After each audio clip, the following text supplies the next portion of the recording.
নমস্কার, শুভ সন্ধ্যা। প্রশ্নগুলো সহজ, কিন্তু উত্তরটা জানা বেশ কঠিন।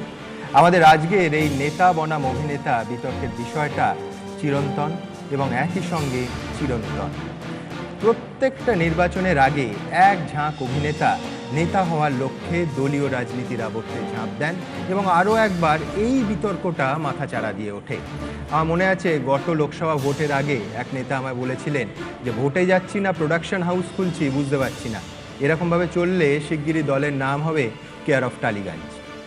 অভিনেতাদের এইভাবে চোখের সামনে আমরা নেতা হয়ে উঠতে দেখি, আর নেতারা যে কত বড় অভিনেতা তার প্রমাণ তো প্রতিদিনই আমরা পাই। স্বাধীন ভারতের কোনো প্রান্তের কোনো নাগরিককে এর প্রমাণ নতুন করে নিশ্চয়ই আমার দিতে হবে না। এই যাবতীয় প্রশ্নগুলো নিয়ে আমাদের আজকের বিষয়। তবে নেতা বা অভিনেতা এই শব্দ দুটিকে আমরা লিঙ্গ নিরপেক্ষ হিসেবে ব্যবহার করছি, অর্থাৎ সোজা কথায় অভিনেত্রী এবং নেত্রীকেও একই সঙ্গে বোঝাচ্ছি। আজ আমাদের এই সভার প্রস্তাব, রাজনীতি শুধু নেতারই কাজ, পর্দাতেই থাক অভিনেতা রাজ। প্রস্তাবের পক্ষে বলবেন সৌমিত্র চট্টোপাধ্যায়, কৌশিক সেন, মানব মুখোপাধ্যায়, অরুণাভ ঘোষ এবং রাহুল। প্রস্তাবের বিপক্ষে রয়েছেন ধৃতিমান চট্টোপাধ্যায়, অঞ্জন দত্ত, অনিন্দ চট্টোপাধ্যায়, শ্রীজাত এবং রীতাভরি চক্রবর্তী। অনুষ্ঠান শুরু করব এবং প্রস্তাবের পক্ষে আমার প্রথম যিনি বক্তা, তিনি 1959 সাল থেকে বাংলা ছবির জগৎ একেবারে দাপিয়ে বেড়াচ্ছেন, এই 83 বছর বয়সে পা রেখেও। জল্পনা আছে যে বাম মতাদর্শের কারণে নাকি বহুবার তাকে জাতীয় পুরস্কার থেকে বঞ্চিত করা হয়েছে। তিনিও একসময় পদ্মশ্রী ফিরিয়ে দিয়েছেন। নির্বাচনী প্রচারের মঞ্চে দু একবার তাকে দেখা গেছে বটে, কিন্তু সক্রিয় রাজনীতিতে কোনোদিন নাম লেখাননি তিনি। এবং আমি নিশ্চিত সক্রিয় রাজনীতিতে আসা সেই রকম প্রস্তাব অন্তত সৌমিত্র চট্টোপাধ্যায়ের কাছে ভুরি ভুরি এসেছে। আমার প্রথম বক্তা প্রস্তাবের পক্ষে সৌমিত্র চট্টোপাধ্যায়। নমস্কার, শুভ সন্ধ্যা। প্রথমেই বলা ভালো যে এই বিতর্ক, ডিবেট আমার একেবারে ধাতে নেই। আমি সারা জীবনে একবারও বিতর্কে কোনো অংশগ্রহণ করেছি বলে আমার মনে পড়ে না। তর্কাতর্কি অনেক করেছি, কিন্তু বিতর্ক করিনি। আর আজকের যে বিষয়টা, সেই প্রস্তাবটার মধ্যেই হয়তো কোনো কোনো ছিদ্র আছে, জানিয়ে আমার বিপক্ষ দলীয় বন্ধুরা এটাকে আক্রমণ করতে পারেন। যেমন অভিনেতা সে রাজনীতি করবে কি না করবে, এই ব্যাপারটার মধ্যে কিন্তু অনেক ফাঁক থেকে যায়। সত্যি কথা বলতে কি, রাজনীতি যে কেউ করতে পারে, না করার কি আছে। এখন যদি বলা হতো যে যেভাবে সময় পাল্টে যাচ্ছে, আগে আগে যেসব অভিনেতারা রাজনীতিতে এসেছেন, যেমন বেশ 30-40 বছর আগে এন.টি. রামারাও কিংবা জয়ললিতা, এদের সময়ের থেকেও একটা পরবর্তী সময়ে কতগুলো ভালো পরিবর্তন হয়ে গেছে। ভালো বলতে যে খুব বড়, যে তারা তাদের কাজ দিয়ে এক একটা স্টেটকে সার্ভ করেছেন, এক একটা রাজ্যকে এগিয়ে নিয়ে গেছেন। কিন্তু এখন আমাদের চোখের সামনে বহু সময় এমন বহু অভিনেতাকে দেখছি যারা কোনো রাজনীতি, তাদের অ্যান্টিসিডেন্ট নেই, তাকে রাজনীতি জীবনে করেননি, কখনোই তাদের রাজনৈতিক কোনো শিক্ষার ব্যবস্থা হয়েছে কিনা আমি জানি না, আমি এইটুকু দেখতে পাইনি কোনো দিন, এইটা বলতে পারি। সেই রকম মানুষরা শুধুমাত্র যে বিধানসভায় যাচ্ছেন তা নয়, পার্লামেন্টে যাচ্ছেন এবং দেশের মেম্বার অফ দি পার্লামেন্ট এমন একটা উঁচু জায়গা যেটার সম্বন্ধে আমাদের প্রত্যেক সাধারণ নাগরিকের ভয়ানক একটা শ্রদ্ধাবোধ আছে। কিন্তু যদি আমরা ভাবতে থাকি যে তারা সেখানে গিয়ে করছেনটা কি, এই বিষয়ে পরে হয়তো অরুণাভ ঘোষ আপনাদের আরও জানাতে পারবেন। কিন্তু এই সমস্ত অভিনেতা এবং অভিনেতা বলতে অভিনেতা অভিনেত্রী দুজনকেই আমি বলছি, এরা প্রায় গত 2 বছরে কথাই বলেননি, মুখই খোলেনি অধিকাংশ। একজন হয়তো 2বার কথা বলেছেন, সে কিভাবে বলেছেন আমি জানি না। অধিকাংশ সময় অধিকাংশ এই নির্বাচিত মেম্বার অফ দি পার্লামেন্ট তারা কথাই বলতে পারেন না। কথা বলতে পারেন না, তাহলে যে কথা বলতে অভ্যস্ত সেইটার কাজ করলেই তো হয়। ভালো করে যে কাজটা নিজের করার, অভিনয় করার, সেই অভিনয়টা নিয়ে থাকলেই তো হয়। আর দল ভারী করার জন্যে নিজের নাম লেখালাম কোনো খাতায়, এটাতে কি একটা সচেতন গণতান্ত্রিক মানুষ সায় দিতে পারে? আপনি তো চাইবেন যে আপনার যিনি প্রতিনিধি হয়ে পার্লামেন্টে যাবেন তিনি দেশের হালচাল, সমাজের গতি প্রকৃতি এগুলো জানবেন। এগুলো না জেনে কিসের জন্য তিনি যাচ্ছেন? দেশকেই তো সার্ভ করতে যাচ্ছেন। তো দেশের সম্বন্ধে কিছুই না জেনে সেই জন্যে গিয়ে 2 বছর ধরে চুপ করে বসে থাকেন, কিছুই বলেন না তারা। সেই ক্ষেত্রে আমরা ওই প্রথম প্রস্তাবটাই একটু করে নিতে পারি যে এটা শুধু রাজনীতি করা না দলীয় রাজনীতির সুযোগ গ্রহণ করা। তারাও সুযোগ গ্রহণ করছেন, রাজনৈতিক দলগুলিও সুযোগ গ্রহণ করছে যে তাদের জনপ্রিয়তা যেটা আছে অন্য জায়গায় সেইটাকে এক্সপ্লয়েট করছে তারা। এখন এটা ভেবে দেখবার কথা যে এতে আমার দেশের কতটুকুন কি হচ্ছে। বিরাট বিরাট অঙ্কের মাইনে এরা নিয়ে বাড়ি চলে যাচ্ছে। বেশ তো, টাকা রোজগার করাতে কারোর কোনো আপত্তি থাকতে পারে না, কিন্তু আনআর্নড ইনকামে নিশ্চয়ই আপত্তি থাকবে। আনআর্নড ইনকাম তো প্রায় চৌর্যবৃত্তির সমান। সেরকমভাবে এরা কেন রোজগার করছেন? এইসব প্রশ্নগুলো আসে।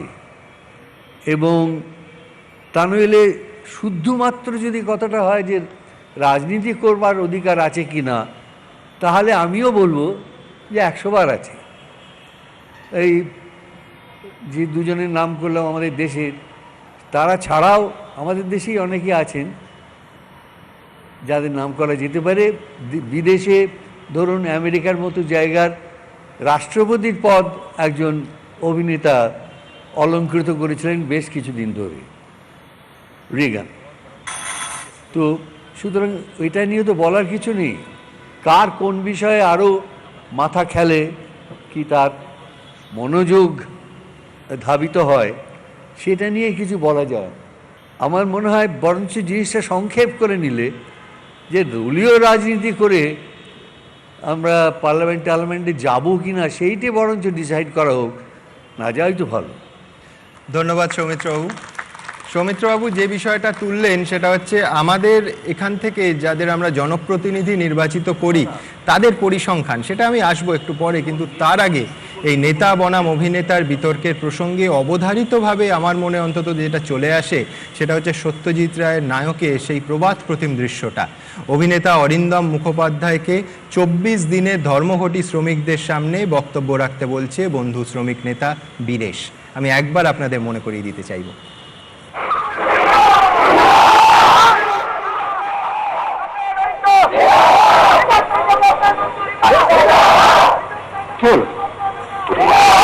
কিচ্ছু না, নাম দিয়ে ওদের সামনে গিয়ে দাঁড়াবি, দুটো কথা বলবি, ব্যাস। কেন? আরে ওরা তোকে দেখলে একটু মনে জোর পাবে। 24 দিন ওরা স্ট্রাইক চলেছে, আমি তোর কথা তো বলেছি, ওরা তোকে এক্সপেক্ট করছে। ওরাও তো তোর পাবলিক। কি বলছিস ইম্পসিবল? শুন, তুই বুঝছিস না, এসব ব্যাপারে আমাদের আর চলানো চলে না, রিস্কি। তুই আমাদের ব্যাপারটা ঠিক জানিস। নায়ক অরিন্দমই কি শাশ্বত সত্য বুঝেছিলেন? এসব ব্যাপারে আমাদের আর জড়ালে চলে না, নাকি আমরা এখন যা দেখছি ঠিক উল্টোটা? সত্যজিৎ রায়েরই গণশত্রুর ফর্মুলা অনুযায়ী পক্ষের যুক্তি যদি ডাক্তার অশোক গুপ্তর হয় তাহলে প্রতিযুক্তি নিশ্চিতভাবে নিশীথ গুপ্তর। বিতর্কে সৌমিত্র চট্টোপাধ্যায়ের প্রতিদ্বন্দ্বী অবশ্যই সেই মানুষটি সত্যজিৎ রায়েরই প্রতিদ্বন্দ্বী ছবি থেকে, যার দীর্ঘ, উজ্জ্বল এবং মননশীল অভিনয় কেরিয়ারের শুরু। ধৃতিমান চট্টোপাধ্যায় আমার বিপক্ষের প্রথম বক্তা। শুভ সন্ধ্যা। আমার দিকের বক্তারা সকলেই আমায় বলেছেন সৌমিত্র দাকে ধন্যবাদ জ্ঞাপন করতে, আমাদের হয়ে বলার জন্যে। রাজনীতি শুধু নেতারই কাজ, পর্দাতেই থাক অভিনেতা রাজ, এই পদ্যটি কার কল্পনা প্রসূত সেটা খুব জানতে ইচ্ছে করে। এর মর্মোদ্ধার করাটা খুব একটা সহজ নয়। এর মর্মোদ্ধার করতে গেলে সুকুমার রায়েরও হয়তো নার্ভাস ব্রেকডাউন হতো, নাকি এটা কোনো গোয়েন্দা কাহিনীর কোনো ক্লু বা হিন্ট। যেমন নাকি ভেলু মিত্তির বলছে, আচ্ছা তপসে, পর্দাতেই থাক অভিনেতা রাজ, রাজ বলে কোনো অভিনেতাকে কি আমরা চিনি? তারপর হঠাৎ ভেলু মিত্তিরের মনে পড়ে গেল, বলছে যে ও সরি আমি তো ভুলেই গিয়েছিলাম যে আমি রিটায়ার করেছি। তো এটা আমাদের কাছে এদিকে এটার খুব একটা কোনো মানে হচ্ছে না, এই মানে এটা মনে হচ্ছে একটা অ্যাবসার্ড প্রস্তাব, কিন্তু তাও আমরা একটু এর ভেতরে যেতে চেষ্টা করি। দুটো তিনটে পয়েন্ট আমরা একটু বিশ্লেষণ করতে চেষ্টা করি। এক হচ্ছে যে হঠাৎ এই প্রসঙ্গ, এত তো প্রসঙ্গ রয়েছে, আজ সন্ধ্যেবেলাও আপনারা জানেন একটা খুব চাঞ্চল্যকর প্রসঙ্গ এই মুহূর্তে সোশ্যাল মিডিয়াতে, টেলিভিশনে চলছে, T20 আসছে, ইলেকশন আসছে। তো হঠাৎ এখন এই প্রসঙ্গটা কেন? এই কারণেই কি যে এখন এই হালে যে সমস্ত সিনেমার লোকজন অ্যাসেম্বলি বা পার্লামেন্টে গেছেন, তাদের সম্বন্ধে অস্বস্তি বা দুশ্চিন্তা, এটা একটা চিন্তা করার বিষয়। দ্বিতীয়, রাজনীতি বলতে আমরা কি বুঝবো, এটা খুব ইম্পর্টেন্ট। আর তৃতীয়ত, প্রস্তাবটা যেটা, সেটা আমরা বৃহত্তর অর্থে নেব না আক্ষরিক অর্থে নেব। বৃহত্তর অর্থে যদি নিই তাহলে বলতে হয় যে শুধু আমরা সিনেমার লোকজনের কথা বলছি না, নাটক, সঙ্গীত ইত্যাদি ইত্যাদির লোকজনের কথা বলছি, এবং সেখানে এটা তো অবভিয়াস যে এদের সঙ্গে পলিটিক্সের যোগাযোগটা বহুদিনের, বহু দিনের। ইতিহাস তাই বলে। আমরা যদি ইতিহাস কেন, আমরা যদি ঊনবিংশ শতাব্দীতেও যাই এবং আমরা যদি ধরুন নীল দর্পণ থেকে শুরু করি, তারপর যদি আমরা বঙ্কিমচন্দ্রে আসি, যদি রবীন্দ্রনাথে আসি, তারপর যদি আমরা গণনাট্য আন্দোলনে আসি, তারপর যদি আমরা সৌমিত্র চট্টোপাধ্যায়ের কাজে আসি, কৌশিক সেনের কাজে আসি, তাহলে তো এরা সবাই রাজনীতি করেছে। তাহলে এখন এরা এই কথাগুলো কেন বলছেন? হতে পারে যে এটা আমরা আক্ষরিক অর্থে নেব, বৃহত্তর অর্থে নেব না। তার মানে ওরা বলতে চাইছেন যে আর সবাই রাজনীতি করতে পারি, খালি সিনেমা টেলিভিশনের যারা অভিনয় করেন তারা রাজনীতি করবে না। কেন? তাদের কি নেই যে রাজনীতির অন্য লোকেদের আছে? তাদের কিছু পড়াশোনা আছে, কিছু সমাজ চেতনা আছে, গণসংযোগ আছে, জীবন সম্বন্ধে একটা বোধ আছে। এগুলো তো যারা প্রফেশনাল পলিটিশিয়ান তাদের থাকার কথা, এবং এটা তো অভিনেতা অভিনেত্রীদের মোটামুটিভাবে আছে। তাছাড়া আর কি আছে? অভিনয় ক্ষমতা আছে। এখন সব পলিটিশিয়ানই তো মূলত অভিনেতা। মানে কিছু বাচ্চা ছেলে মেয়েকে পুলিশ দিয়ে পিটিয়ে জেলে পুরে একজন পলিটিশিয়ানই তো পার্লামেন্টে উঠে বলছে যে আমি যদি কিছু ভুল বলে থাকি, যদি কোনো মিথ্যে কথা বলে থাকি, তাহলে আমার গলাটা কেটে আমি তোমার পায়ের তলায় রেখে দেবো। আরে গলাটা যদি কেটেই ফেললেই তাহলে আর পায়ের তলায় রাখবিটা কি করে? তো এটা অভিনয় ক্ষমতা নয়। তো অভিনেতাদের অভিনয় ক্ষমতা আছে। আর কি আছে? রাজনীতি করতে টাকা লাগে। আমি পরিসংখ্যানের মধ্যে যাব না, কিন্তু মোটামুটিভাবে পশ্চিমবঙ্গ অ্যাসেম্বলিতে 297টা সিটের জন্যে এক একটা সিটে যদি একজন করেও দাঁড়ান তাহলে 80 কোটি টাকা লাগবে। এটা হচ্ছে ওভার দ্য টেবল। আর আন্ডার দ্য টেবল সেটা আমরা নিয়ে এখন আলোচনা করব না। তো গড়ে যদি এক একটা সিটে 4 জন ক্যান্ডিডেট থাকেন তাহলে 320 কোটি টাকা। এখানে মনে হচ্ছে যে এই সময় যদি বিজয় মালিয়া এখানে থাকতেন তাহলে খুব ভালো হতো, মানে এইভাবে ইলেকশনের খরচটা উঠে যেত। তো এই যে ইনভেস্টমেন্টটা, এটা ইনভেস্টমেন্ট তো এই রিটার্নসটা আসবে কি করে? জনপ্রিয়তার খাতিরে একজন হরিদাস পালকে দাঁড় না করিয়ে কোনো অভিনেতা পালকে দাঁড় করালে, হ্যাঁ, যদি জেতার সাফল্যের চান্সটা বেশি হয় তাহলে তাকে দাঁড় করানো হবে কিনা, এইগুলো হচ্ছে মোটামুটি আমাদের বক্তব্য। এখন এরপরও আর দু একটা পয়েন্ট থাকবে, সেটা দ্বিতীয় রাউন্ডে আমরা বলবো। কিন্তু আমি একটা জিনিস আপনাদের বলতে চাই যে এই যে প্রস্তাবটা, এটা আপনারা নিকটবর্তী যে ডাস্টবিন পাবেন তাতে ছুঁড়ে ফেলে দিন। স্লোগান যদি দিতেই হয় তাহলে আরেকটা স্লোগান আমি প্রপোজ করছি, এবং সেই স্লোগানটা বোধহয় আরও বেশি প্রাসঙ্গিক। এই যে প্রস্তাবটা, এটা ছুঁড়ে ফেলে দিন, বরঞ্চ আমরা সকলে মিলে বলি, কারণ আমরা সকলেই রাজনীতি করি, আমরা সকলেই মিলে বলি যে সাচ্চা রাজনীতি সকলের কাজ। আমরা ঘুচিয়ে দেব নেতাদের রাজ এবং সত্যিকারের রাজনীতি আমরা ফিরিয়ে আনব। এখনকার মতো এইটুকুই, কাহানি अभी भी বাকি है। ধন্যবাদ, অনেক ধন্যবাদ জ্যোতিমানদা।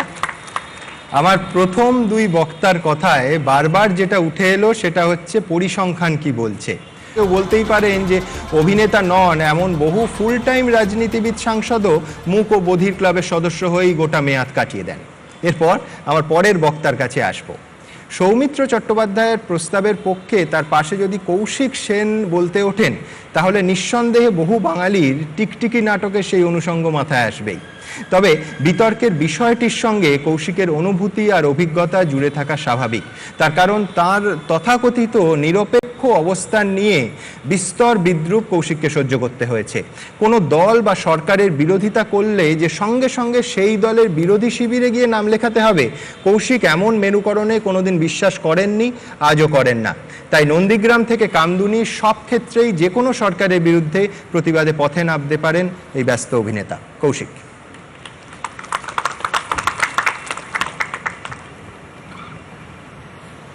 কাদের রাজনীতি করা উচিত, কাদের রাজনীতি করা উচিত নয়, এইটা এতক্ষণে সবার ভেতরে প্রথিত হয়ে গিয়েছে। জ্যোতিমানদা সবার ভেতরে এটা প্রথিত করে দিতে পেরেছেন যে তাদেরও রাজনীতি করার অধিকার আছে। আমার অ্যাকচুয়ালি না বললেও হতো, কারণ যে পরিসংখ্যানটা এতক্ষণ আমরা দেখলাম ওই পরিসংখ্যানটা আমাদের পক্ষ নিয়ে কথা বলছে। এবার যে নীলদর্পণ বা যে নাটকের ইতিহাস থেকে জ্যোতিমানদা তার বক্তব্যটা শুরু করেছিলেন, সেই ইতিহাসটা যদি আমি খুব চট করে একবার ঘুরি তাহলে কিন্তু ওই ইতিহাসের মধ্যে থেকে আরেকটা জিনিস বেরিয়ে আসছে। সেটা হচ্ছে এই যে থেকে আমরা একটা শব্দ ব্যবহার করি, সবাই করি, রাজনীতিবিদরা করেন, সংবাদ মাধ্যম করে, পার্লামেন্টের দিনভর নাটক, কেউ কাউকে রাগ করে বলছে নাটক করো না। কিন্তু এই যে অর্থাৎ নাটক শব্দটাকে, অর্থাৎ অভিনয় করাটাকে, অর্থাৎ তুমি যা নও তাই হয়ে ওঠাটাকে একটা ব্যঙ্গ বিদ্রুপের চোখে দেখা হয় তো। কিন্তু অথচ দেখা যায় যে এই যে আপাত দৃষ্টিতে থেকে সত্য মনে হয় না যে জিনিসটা, এই জিনিসটার জন্য কি হয়ে গেছে। যে নীলদর্পণ নাটকের কথা জ্যোতিমানদা বলছিলেন, সেই নাটকটি যখন রেভারেন্ড জেমস লং এটা ইংরেজিতে ট্রান্সলেট করেছিলেন, তার বিরুদ্ধে ইংরেজ সরকার মামলা করেছিল। গ্রেট ন্যাশনাল থিয়েটারে যখন প্রহসন হয়েছিল গজানন্দ হনুমান চরিত্র, তা নিষিদ্ধ করা হয়েছিল। The police of pig and sheep নাটকটির ওপর পুলিশি হামলা নেমে এসেছিল। অতঃপর লাট সাহেব নর্থব্রুক ফেব্রুয়ারি মাসের 1876 সালে অর্ডিন্যান্স জারি করলেন এবং মার্চ মাসে সেটা নাট্য নিয়ন্ত্রণ বিল হিসেবে আসলো। এই ইতিহাসের কচকচিটা করার একটাই কারণ হচ্ছে যে এইগুলো কোথাও শিল্পীদের বুঝিয়ে দেওয়া যে রাষ্ট্রের সঙ্গে এবং যে কোনো প্রতিষ্ঠানের সঙ্গে একজন অভিনেতা, তিনি পর্দাতেই রাজ করুন অথবা মঞ্চেই রাজ করুন, তার সম্পর্কটা কখনো বন্ধুত্বপূর্ণ হতে পারে না, কোনোদিন হতে পারে না, ইতিহাস তাই বলছে। ইতিহাস বলছে যে স্বাধীনতার পরে উৎপল দত্তের নাটকের ওপর 70-এর দশকে আক্রমণ নেমে এসেছিল। ইতিহাস বলছে বামফ্রন্ট আমলেও একটা সময় পর্যন্ত বামফ্রন্ট কিন্তু অ্যালাউ করেছিল কথা বলতে, কিন্তু তারপর যখন মানুষের ঢল রাস্তায় নামলো তখন বামফ্রন্ট কিন্তু অতি অতি নিরীহ নাটকগুলোকেও তার মধ্যে ভূত দেখেছিল। এবং তৃণমূল আমলে এসে যেটা হলো সেটা আরো মজার, যে তৃণমূল আবার এই দায়িত্বটা নিজের হাতে নিল না, তারা আমাদের মধ্যে একটা বিভেদ তৈরি করে দিল নাটক সিনেমার লোকেদের মধ্যে, তারাই আটকাতে লাগলো যে কোথায় কোন নাটকটা হবে, কোন ফেস্টিভ্যালে কে ডাক পাবে, কি হবে। এবং কি আনন্দের কথা, কি আশ্চর্যের কথা, কি পরিতাপের কথা যে সেই দিন যখন বামফ্রন্টের বিরুদ্ধে যারা যারা যারা যারা আমরা নেমেছিলাম রাস্তায় এবং ঠিক করেছিলাম যে শিল্পী বুদ্ধিজীবীদের একটা নিজস্ব মঞ্চ থাকবে যেখান থেকে দাঁড়িয়ে আমরা সবসময় যে কোনো রাজনৈতিক দলের বিরুদ্ধে কথা বলতে পারবো, এই রাজনীতি করার অধিকারটা যে মুহূর্তে তারা বুঝতে পারলেন, যে না তারাও তো রাজনীতিবিদ হতে পারেন, কি সুন্দরভাবে তারা সেই দলীয় রাজনীতির মধ্যে ঢুকে গিয়ে সেই সিস্টেমটার মধ্যে আস্তে আস্তে আস্তে আস্তে সেই সিস্টেমটার অঙ্গীকরণের মধ্যে চলে গেলেন, সেই সিস্টেমটা একটা অঙ্গ হয়ে গেলেন। ফলে যেটা হলো সেটা যখন দিল্লিতে যখন কোনো নির্ভয়াকাণ্ডে রেপ হচ্ছে তাদের মুখে বিশাল বুলি, তারা আওয়াজ তুলছেন, প্রতিবাদ করছেন। আবার ঠিক কলকাতায় যখন পার্ক স্ট্রিট ঘটছে, পশ্চিমবঙ্গের বিভিন্ন জায়গায় ঘটছে, তখন তারা প্রেক্ষিত খুঁজছেন, না ধর্ষণের তো অন্য একটা প্রেক্ষিত আছে। ফলে রাজনীতিটা করতে গিয়ে বড় রাজনীতিটার কথা তো কেউ মাথায় রাখছে না, মাথায় রাখছে কোনটা, মাথায় রাখছে দলীয় রাজনীতিটা, মাথায় রাখছে কোন প্ল্যাটফর্মের ওপর দাঁড়িয়ে সে কথাগুলো বলছে। ফলে এই রাজনীতি করার অধিকারটা নিয়ে একজন অভিনেতার কি হবে, কি লাভ, কি প্রয়োজন সেই অধিকারে, যে অধিকার আপনাকে সত্যি কথা বলতে শেখায় না। খুব হাতে গরম একটা উদাহরণ, এই মঞ্চে দাঁড়িয়ে কিছুদিন আগে একটা বিরাট ডিবেট হয়েছিল। সেই ডিবেটে ভারতবর্ষে কেন পৃথিবীর চলচ্চিত্রের ইতিহাসের একজন শ্রেষ্ঠ মানুষ অনুপম খের, আমাদের দেশে গর্ব, তিনি এখানে নরেন্দ্র মোদীর হয়ে প্রবল আক্রমণ করেছিলেন বিপক্ষকে। কথা প্রসঙ্গে উনি বলে ফেলেছিলেন, হ্যাঁ ঠিক আছে বিজেপিতে কিছু খারাপ খারাপ লোক আছে, তারা যখন এ ধরনের কথাবার্তা বলে তাদেরকে জেলে ঢুকিয়ে দেওয়া উচিত। 7 দিনও যায়নি, ওইটুকু কথাও রাষ্ট্র সহ্য করে না, ওইটুকু কথাও ক্ষমতা সহ্য করে না। এই অনুপম খের তার ইন্ডাস্ট্রির বন্ধুদের বিপক্ষে নেমেছেন, নরেন্দ্র মোদীর হয়ে গলা ফাটিয়েছেন, কিন্তু যে মুহূর্তে মঞ্চে দাঁড়িয়ে উনি বললেন যে না না ওই ধরনের কুৎসিত কমেন্টগুলো যারা করেছিল বিজেপির পক্ষ থেকে সেই সমস্ত স্বামীজি মহারাজদের জেলে ঢোকানো উচিত, দল থেকে বার করে দেওয়া উচিত, সঙ্গে সঙ্গে তাদের ভাষায় অনুপম খের হয়ে গেলেন খলনায়ক। ফলে একজন অভিনেতা কি করবেন এই ক্ষমতাটা নিয়ে, যে তিনি রাজনীতি যে করতে পারেন, তিনি যে রাজনীতিবিদদের থেকেও ভালো বেশি রাজনীতি করতে পারেন, সুযোগটা কোথায়? কারণ রাষ্ট্র বা ক্ষমতা তো সহ্য করবে না, সামান্য বিরুদ্ধতাও সহ্য করবে না। ফলে সৌমিত্র চট্টোপাধ্যায় যদি শুরু করেছিলেন, যেটা পারো সেটাই করো না বাবা। ধন্যবাদ। ধন্যবাদ কৌশিক। কৌশিক বলছিল যে রাজনীতিবিদদের জগতে যখন রূপলী পর্দার মানুষরা পা রাখেন, চাইলে তারা অনেক কিছু পারেন। এই রূপলী পর্দা থেকে যারা রাজনীতির জগতে পা রেখেছেন, এরকম তারকাদের সংসদ বা বিধানসভার পারফরমেন্স এই রাজ্যে কিছুটা দুর্বল হলেও মুম্বাই ফিল্ম ইন্ডাস্ট্রি থেকে একাধিক সাংসদ কিন্তু একেবারে নজির রাখছেন। এবার অবশ্যই আমার পরের বক্তার কাছে আসতে হবে। আচ্ছা, এ রাজ্যে 34 বছর এই শব্দবন্ধটার একটা বিপুল রাজনৈতিক তাৎপর্য আছে। প্রস্তাবের বিপক্ষে থাকা আমার পরের বক্তার ক্ষেত্রেও এই 34 বছর শব্দবন্ধটি ব্যবহার অত্যন্ত সুপ্রযুক্ত হবে, তবে রাজনৈতিক তাৎপর্যটি ছাড়া। অঞ্জন দত্তের ফিল্ম কেরিয়ার 34 বছরে। অঞ্জন দা একাধারে অভিনেতা, গায়ক, ফিল্ম এবং মঞ্চের পরিচালক, অনেক সময় বিপজ্জনকভাবে স্পষ্ট বক্তা। উৎসাহ এবং আগ্রহ বোঝাতে একটা ব্যক্তিগত উদাহরণ আমায় টানতেই হচ্ছে। রাত 3টের সময় ফোন করে অঞ্জন দা বলতে পারেন, সুমন ঘুমোচ্ছিলে? এই হোক কলরবের ছেলেমেয়েগুলো কি ব্রাইট না? এই নমস্কার, এই বিতর্কটা আমি না একটু আমাদের পরিসংখ্যার বাইরে নিয়ে যাচ্ছি, কারণ সবসময় একটা যে কোনো বিতর্ক বড্ড বেশি লোকালাইজড হয়ে গেলে বিতর্কর আসল উদ্দেশ্যটাই নষ্ট হয়ে যায়। আমি একটা ছোট্ট একটা ইন্টারভিউ থেকে একটু পড়ে শোনাচ্ছি। ইন্টারভিউটা বেরিয়েছিল Washington post 2005। Some poor countries benefit from access to preferential markets. preferences would disappear if those markets were open to everyone. Again, if India cuts its rice tariffs, urban consumers will gain, but rice farmers in Indian villages will suffer. In the movie business, we cannot burn toxic things in United States. So Hollywood goes to Morocco and burns all the tires that are possible to do the action scenes. It is a shame. 6,000 people are dying every day somewhere in Africa, not out of poverty, but because they lack the medicines which we have access to. I feel it is our political responsibility to make those medicines available to Africa right now. এই কথাটা কোনো environmentalist বলেনি, কোনো economist বলেনি, এই কথাটা বলেছেন সামান্য একজন তারকা ব্র্যাড পিট। এখন এই তর্কটা না অমূলক, মানে একজন অভিনেতা কেন যে কেউ ছাত্র রাজনীতি করতে পারে, যদি যে কোনো কেউ রাজনীতি করতে পারে।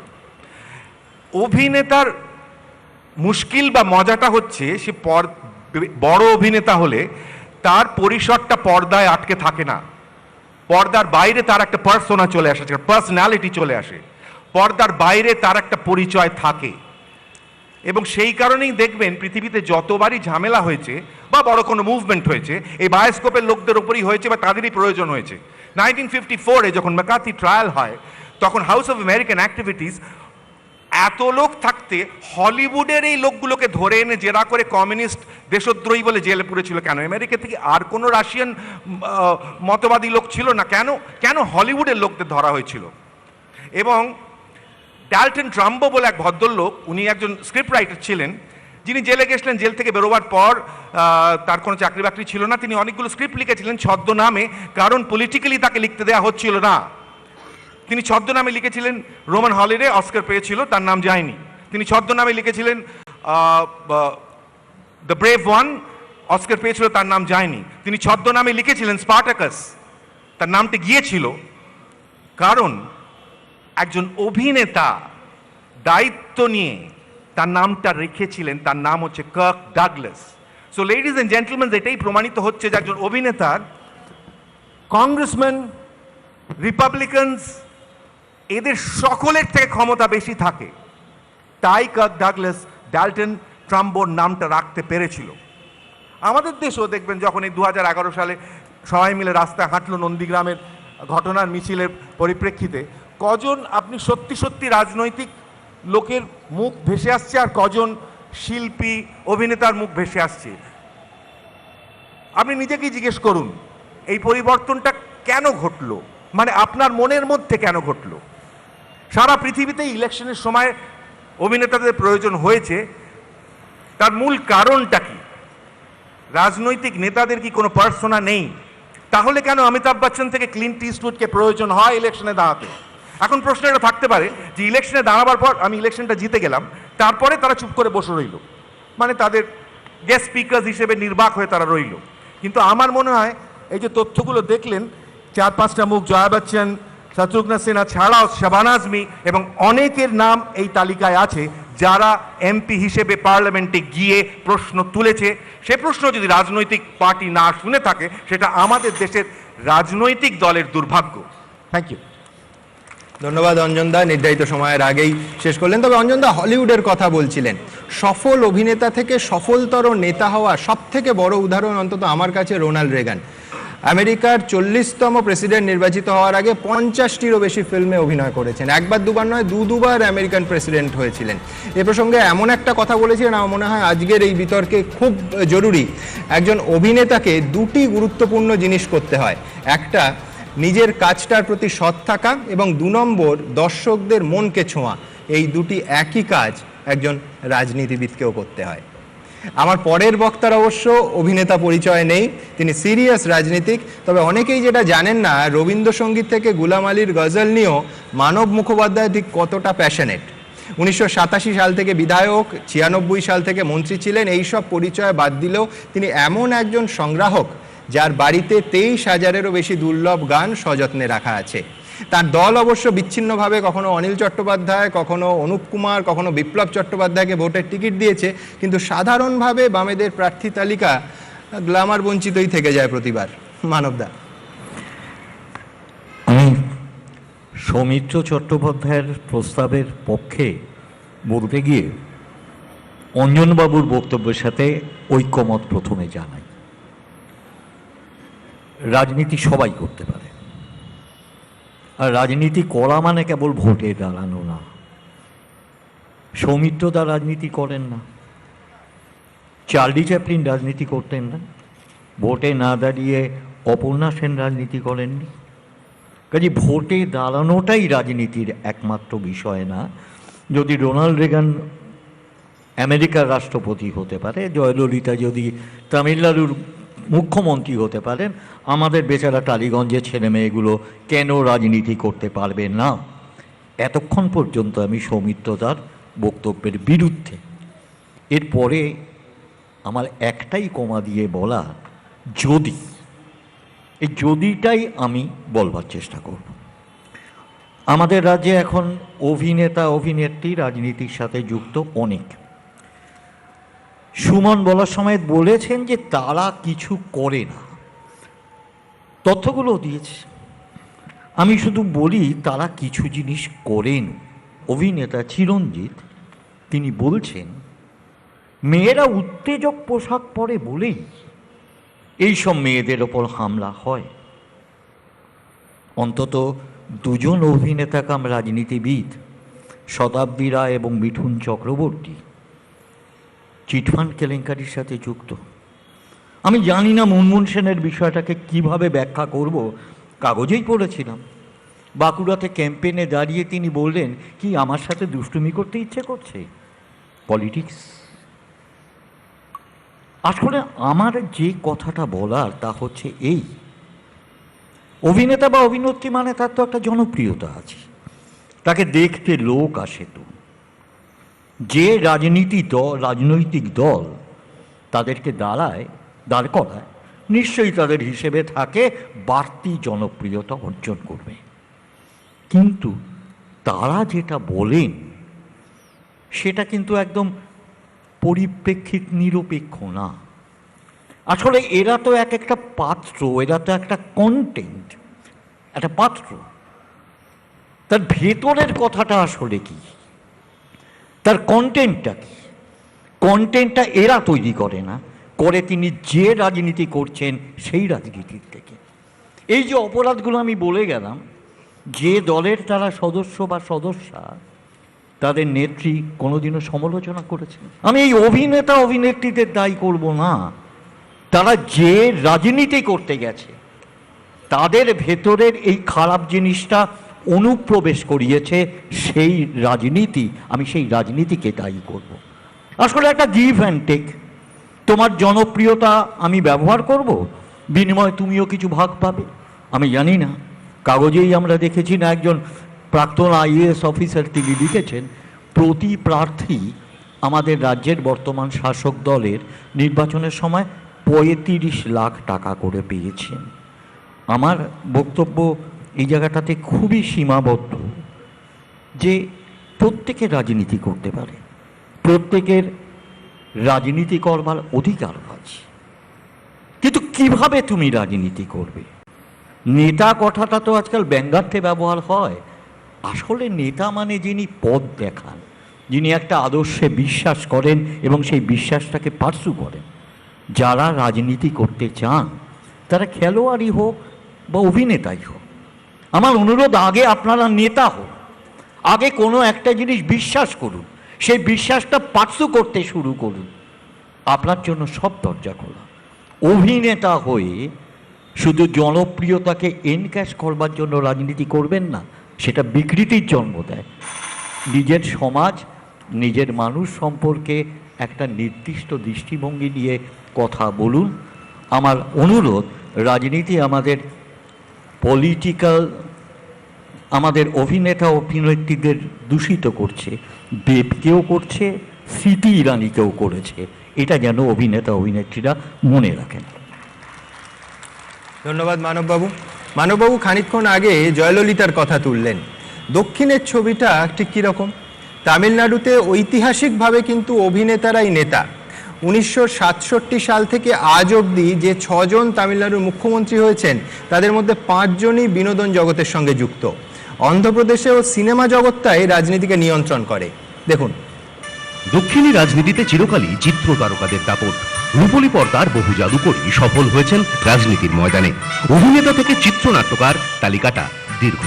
1967 সাল থেকে আজ পর্যন্ত যে 6 জন তামিলনাড়ুর মুখ্যমন্ত্রী হয়েছেন তাদের 5 জনই বিনোদন জগতের সঙ্গে যুক্ত। সিএন আন্নাদুরাই মঞ্চের অভিনেতা এবং জনপ্রিয় চিত্রনাট্যকার হওয়ার পাশাপাশি মুখ্যমন্ত্রী হিসেবেও যথেষ্ট জনপ্রিয় ছিলেন সিএন আন্নাদুরাই। এমজি রামচন্দ্রন তামিল ছবির এই মেগাস্টার তো রাজনীতির ময়দানেও ইতিহাস করেছিলেন। এম করুণানিধি দক্ষিণী ডাকসাইটে চিত্রনাট্যকার, মুখ্যমন্ত্রী হিসেবেও যথেষ্ট সফল। জয়ললিতা রূপলী পর্দায় এমজিআর এর সঙ্গে জুটি বেঁধে অভিনয় করা দাপুটে এই অভিনেত্রী মুখ্যমন্ত্রী হিসেবেও জনপ্রিয়। শুধু মুখ্যমন্ত্রীটাই নন, ডিএমডিকের সর্বোচ্চ নেতা বিজয়কান্ত জনপ্রিয় অভিনেতা। প্রতিবেশী অন্ধ্রপ্রদেশের সুপারস্টার এনটি রামারাও 3 দফায় মুখ্যমন্ত্রী ছিলেন। অন্ধ্রেরই এক তারকা চিরঞ্জীবী নিজে দল করে ভোটে লড়েছিলেন, কেন্দ্রীয় মন্ত্রীও হয়েছিলেন। অর্থাৎ সময় বদলালেও দক্ষিণের আকাশে তারকার দ্যুতি রয়ে গিয়েছে একই রকম। প্রস্তাবের বিপক্ষে এবার আমার পরের বক্তা নিজেই বলেন, আমার ভয় পাওয়া চেহারা, আমি আদতে আনাড়ি। খুব একটা সত্যি বলেন না, তার কারণ বাংলা ছবির বক্স অফিসে যখন সেই রকম সুদিন আসছে না, এমন একটা দুঃসময়ও তার পরিচালনায় ওপেনটি বায়োস্কোপ রীতিমতো সুবাতাস নিয়ে এসেছিল। অনিন্দ্য চট্টোপাধ্যায়ের আদি পরিচয় নিঃসন্দেহে গায়ক, কিন্তু ঋতুপর্ণ ঘোষের সত্যান্বেষীতে কেউ যদি বাঙালির একটা আইকনিক চরিত্র ব্যোমকেশ সঙ্গী অজিতের ভূমিকায় আবির্ভূত হয়, তাহলে নিঃসন্দেহে এই মঞ্চে তার কথা বলার অধিকার জন্মায় অভিনেতা হিসেবেই। অনিন্দ্য, মুশকিল হচ্ছে যে যে পয়েন্টগুলো বলবো বলে মুখস্থ করে এসেছিলাম সেগুলো সব সুমন পর্দায় দেখিয়ে দিচ্ছে। ফলে যা যা বলবো ভেবেছি সবকটাই একটা ক্যাপসুল এক্ষুনি দেখানো হয়ে গেছে, আর বলার কিছু নেই। ফলে প্রথমে নিজের কথাটাই বলি যে আমার নাম অনিন্দ্য চট্টোপাধ্যায়, আমি গান গাই, কিন্তু আমি আজকে বিতর্ক করতে এসেছি। ফলে সেটার জন্য আপনারা রাগ করবেন না। এখন যদি আপনারা বলেন যে যে গায়ক তার বিতর্ক করা উচিত নয়, তাহলে আমি বলবো দেখুন এই দোষটা আমার নয়, এটা এবিপি আনন্দর দোষ। এবিপি আনন্দ টেনে এনেছে। ফলে এই যে মোশন, তার এগেনস্টে বা তার ফরে এবিপি আনন্দ নিজেরাই কিন্তু এতটা কাজ করছে। এতক্ষণ ধরে বিতর্ক হচ্ছে এবং সত্যি অনেক ব্যক্তিগত নামটাম উঠে এসছে, আমি এসবের মধ্যে যাব না। তার কারণ কেঁচো খুঁড়তে সবসময় কে উঠে বেরিয়ে পড়ে, সেটাকে নিয়ে বেশি খোঁচাখুচি করে লাভ নেই। আমার মনে হয় যে যে বিরাট একটা বিষয় এখানে ফাঁদা আছে, আমার ধারণা আপনাদের জিজ্ঞেস করলে কেউই পুরোটা বলতে পারবেন না, ছড়া হলেও। তার মধ্যা বঙ্গানুবাদ হচ্ছে যে অভিনেতাদের নেতা হওয়া উচিত নয়। তো ঠিক আছে, তা নেতারা কি এমন ব্যাপার যে অভিনেতারা হতে পারবে না? নেতারা হচ্ছেন একজন বিরাট মানুষ যারা সাদা ধুতি পাঞ্জাবি পরেন, যাদের একটা প্রোটোটাইপ আছে, যারা খুব সৎ, যারা দেশকে ভালো দিকে এগিয়ে নিয়ে যান, যারা খুব ভালো ভাষণ দেন, যারা অত্যন্ত সৎ, যারা এই দেশের মেরুদণ্ড একা ধরে আছেন। আর অভিনেতারা কি? অভিনেতারা হচ্ছেন যাদের পর্দায় দেখা যায় এবং আকণ্ঠ ভাঁড়, যাদের দেখে লোকে হাততালি দেয়, সিটি দেয়, ওই যে স্টার যাচ্ছে চল অটোগ্রাফ নিতে চল। অভিনেতারা হচ্ছেন অনেকটা এই গোত্রের জিনিস আর কি। ফলে অভিনেতারা হচ্ছেন খুব খেলো একটা বস্তু, যাদেরকে নেতা করলে আমাদের দেশে 12টা বেজে যাবে।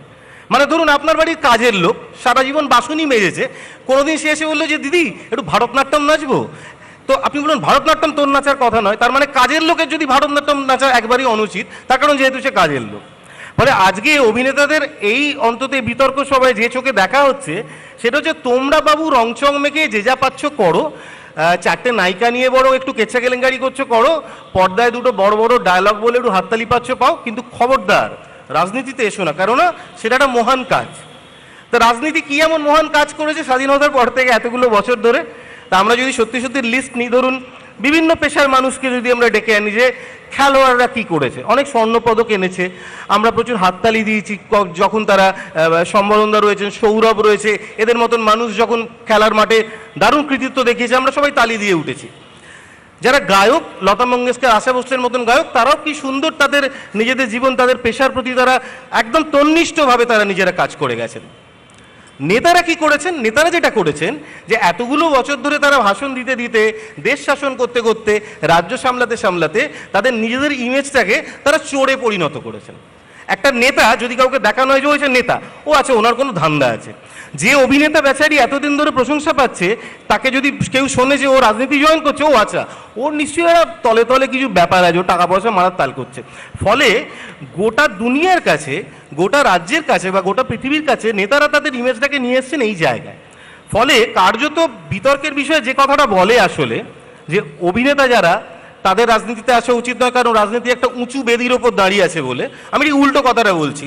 অভিনেতারা অনেক বড় জায়গায় রয়েছে, তারা যখন নেতা হতে চাইছে তখন তারা বরং তাদেরকে একটু নিচু করে নামছে, তার কারণ জানেই তারা পরদিন মিডিয়াতে 4টে গালাগাল খাবে। এই আনন্দবাজারে এত বড় বড় করে হেডিং হবে, উনি জয়েন করলেন কেন, এবং তার পিছনে একটি প্রতিবেদনের সুরঙ্গ লেগে যাবে।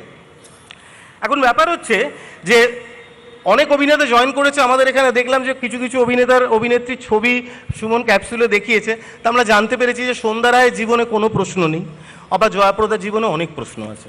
এখন দেখুন, এটা একটা ব্যক্তিগত চাহিদা যে কে প্রশ্ন করবে বা কে প্রশ্ন করবে না, বা কে কতটা জানতে চাইছে, বা সে নীরব থেকে আদৌ প্রতিবাদ করবে নাকি সরব হয়ে অনেক কিছু বলবে। এখন ব্যাপার হচ্ছে যে অনেক অভিনেতা অভিনেত্রী যারা জয়েন করেছেন রাজনীতিতে, তারা সবাই যে ধোয়া তুলসী পাতা আমি বলছি না, আমাদের এইদিকে বিপক্ষে আমি আছি বলে, তাদের একটা বড় মিশন আছে যে তারা তো বিশিষ্ট মানুষ, চিরকাল তারা মাথা উঁচু করে হেঁটেছেন। তারা যখন একটু বয়স হয়ে যায়, একটা ছোট্ট রিটায়ারমেন্ট বেনিফিটের মতন, মানে বিভিন্ন ব্যাংক যেরকম রিটায়ারমেন্ট বেনিফিট দেয়, তারাও রাজনীতিতে শুট করে ঢুকে যান। তাহলে তাদের বাকি জীবনটা একটু নিশ্চিন্তে নিরুপদ্রবে কাটে। তার কারণ আমাদের এখানে গোটা জিনিসটা এতটা পলিটিক্যালাইজড যে সমস্ত সময় কেউ এসে তাকে যে কোনোভাবে অপমান করে যাচ্ছে বা যা করে যাচ্ছে। কিন্তু মোদ্দা জিনিস যে একজন মানুষ, সে যদি ডাক্তার হয়, আজকে ক্যালকাটা ক্লাবে এতগুলো ডাক্তার রয়েছে, তারা যদি রাজনীতিতে জয়েন করতে পারে, যারা এতগুলো অভিনেতা আছে তারা জয়েন করতে পারবে না? এটার কোনো যুক্তি হলো? তার কারণ হচ্ছে প্রত্যেকটা পেশার মানুষ তার পেশার প্রতি যথেষ্ট তারা সৎ, সেই পেশাটা তারা খুব ভালো করে করে। আজকে কৌশিক সেনের মতন সুবক্তা প্রত্যেকটা জায়গায় কেউ মাথা উঁচু করে দাঁড়ায়।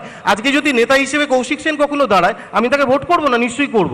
তার কারণ আমি আমার পাড়ার নাড়ুদার থেকে কৌশিক সেনকে বেশি ট্রাস্ট করি। তাহলে দেখা যাচ্ছে যে মানুষজনগুলো রাজনীতিতে আসছে, তারা তাদের কি সদিচ্ছা নিয়ে আসছে, এটা হচ্ছে প্রধান প্রশ্ন। যদি সদিচ্ছা নিয়ে তারা রাজনীতিতে আসে, তাহলে সে অভিনেতা হোক, গোয়ালা হোক, যে খুশি হোক, তাহলে তাকে আমি ভোট করব, তার পাশে আমি দাঁড়াবো, সে আমার নেতা হবে। আর যদি সদিচ্ছা নিয়ে না আসে, পিছনে অন্য কোনো টাকার ঝুলি সরাবে বলে আসে, তার পাশে আমি দাঁড়াবো না। একদমই সহজ কথা। আপনারা যারা ক্যালকাটা ক্লাবের মেম্বার, আপনাদের জন্য বলি, আপনারা যারা এই এত বড় একটা ক্লাবের মেম্বার হয়েছেন, পাশাপাশি আপনাদের মনে তো ইচ্ছে আছে আপনারা টলি ক্লাবেরও মেম্বার হবেন। তাহলে আপনারা যদি ক্যালকাটা ক্লাবের মেম্বার হয়ে টলি ক্লাবের মেম্বার হতে পারেন এবং সেটা যদি অনুচিত না হয়, তাহলে একজন অভিনেতা ডেফিনেটলি অভিনয় করতে পারেন, রাজনীতি জয়েন করতে পারেন। তার কাছে এটা মোটেই অনুচিত কোনো কাজ নয়। ধন্যবাদ অনিন্দ।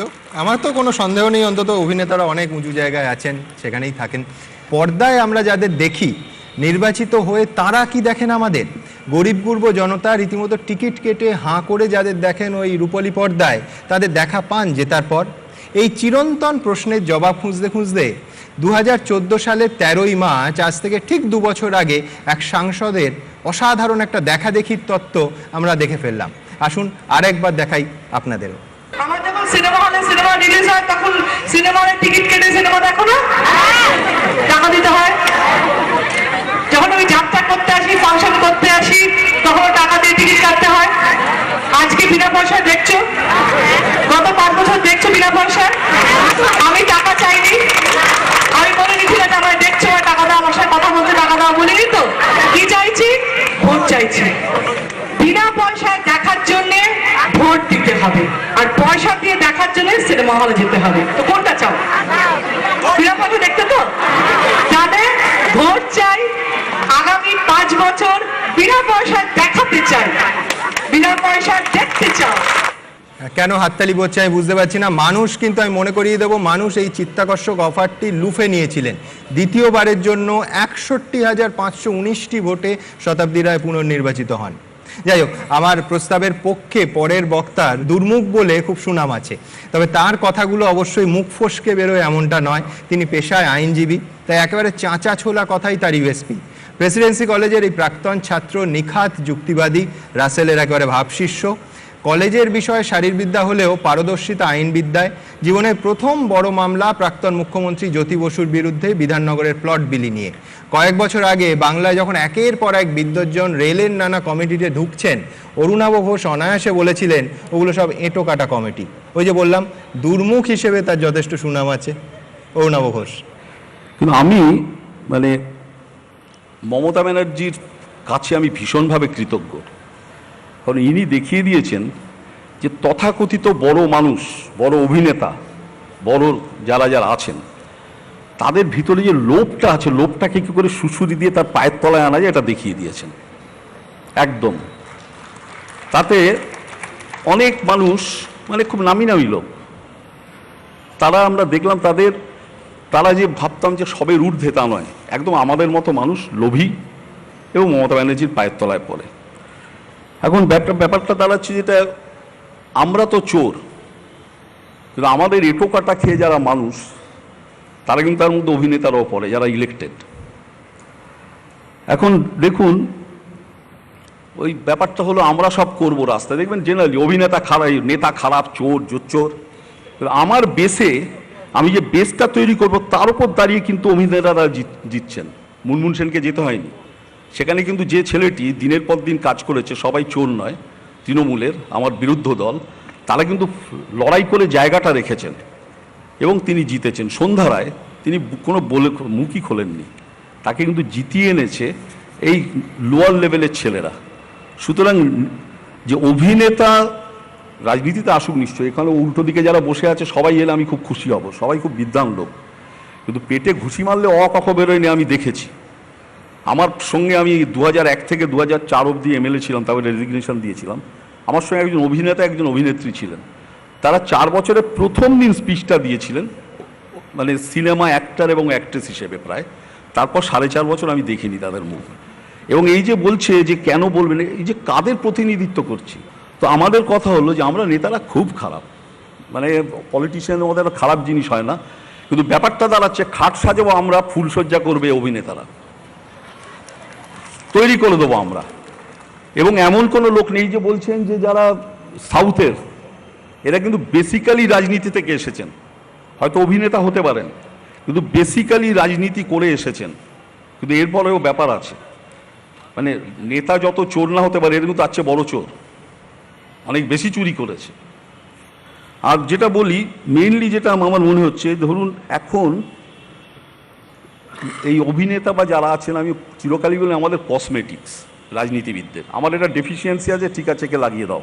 মমতা ব্যানার্জি বুঝলো যে ওখানে বাসুদেব আচার্য আছে, জিততে পারবে না, সন্ধ্যা রায় বা মুনমুন সেনকে দাও, লোকে দেবে। দিজ আর আওয়ার কসমেটিক্স, কিন্তু এরা পার্লামেন্টারি পলিটিক্সে খুব একটা অবদান নেই। এই যে 3-4 জনের নাম বললেন, জয়া ভাদুরী কি, এরা আছে, কন্টেন্টস কি?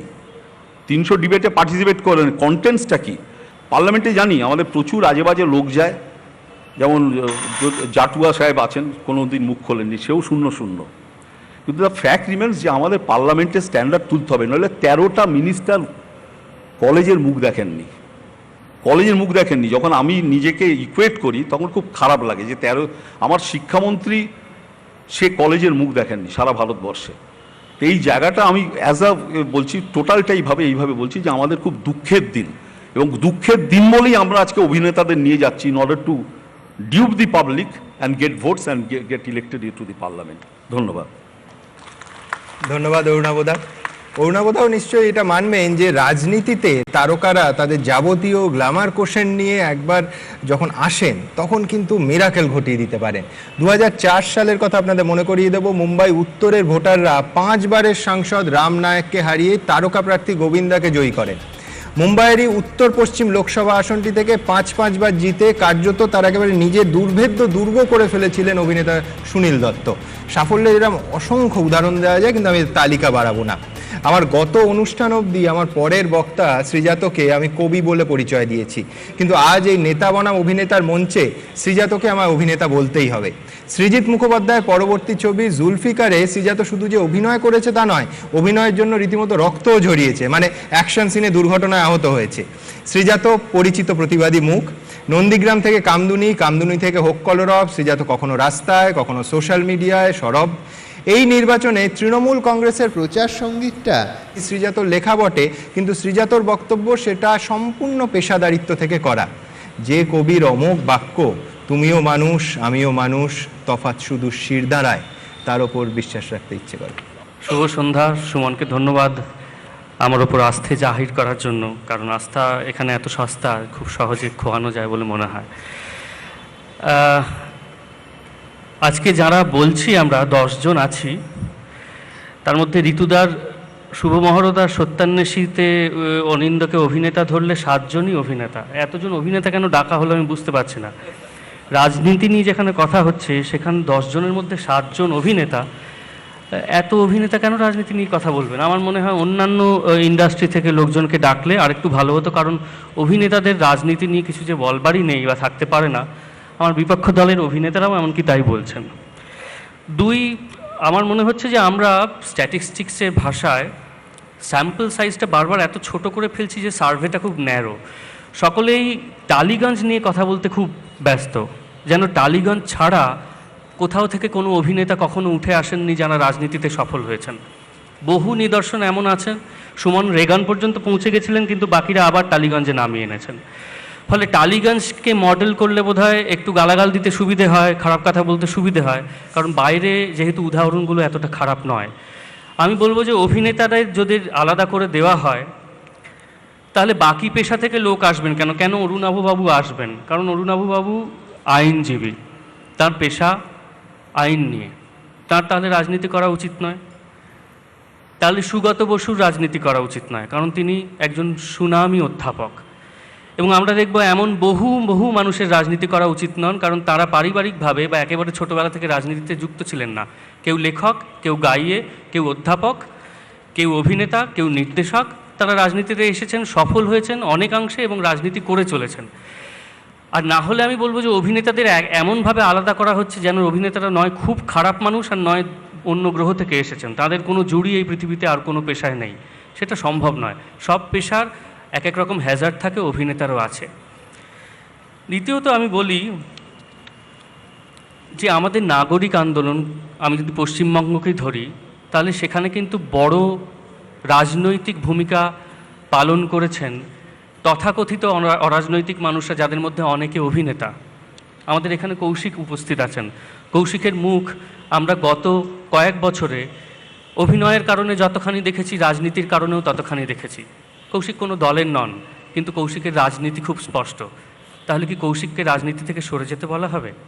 এরকম বহু মানুষ আছেন কৌশিকের মতো, যারা অভিনয় ছাড়াও অন্যান্য পেশায় যুক্ত আছেন, কোনো দলে নেই, কিন্তু চূড়ান্তভাবে রাজনীতি করছেন। তাহলে কি তাদের রাজনীতি থেকে সরে যেতে বলা হবে? তাহলে আমাদের নাগরিক সমাজের আন্দোলন কোথায় গিয়ে দাঁড়াবে? আমরা যদি পরিসংখ্যান করি তাহলে দেখব যে রাজনীতি, ফুল টাইমার রাজনীতি যাকে বলে, আমি যেরকম মানবদাকে বলতে পারি ফুল টাইমার রাজনৈতিক, সেই রকম রাজনীতিবিদ কজন আছেন আমাদের দেশে যারা সারা সময় প্রাণমন্দি শুধু রাজনীতি করেন? খুব বেশি নেই। বেশিরভাগ দেখব যারা অন্য পেশা থেকে গেছেন কিন্তু রাজনীতিকে ভালোবেসে রাজনীতি করছেন, তাদের এক কথায় ছুঁড়ে ফেলে দেওয়া যায় না। যদি আমরা অভিনেতাদের বাদ দিই তাহলে ডাক্তারদের, অধ্যাপকদের, গাইয়েদের, অভিনেতাদের, নাট্য নির্দেশকদের সকলকে বাদ দিতে হয়। সেটা আমি কেন করব? আর যদি তাদের ইনক্লুড করি তাহলে অভিনেতাদেরও সেই জায়গা দিতে হবে। এটা কিন্তু খুব বৈষম্যবাদী একটা মোশন যে শুধু অভিনেতারা রাজনীতি করতে পারবেন না, বাকি সবাই রাজনীতি করতে পারবেন। এবং এমন একটা কথা বললেন অরুণাভবাবু এবং বাকিরা, যে জেল থেকে আমাদের দেশে কিন্তু প্রচুর রাজনীতি হয়। সবাই হাজতে থেকে লড়ছেন, কিন্তু রূপলী পর্দা থেকে লড়া যাবে না। এই কি কথা?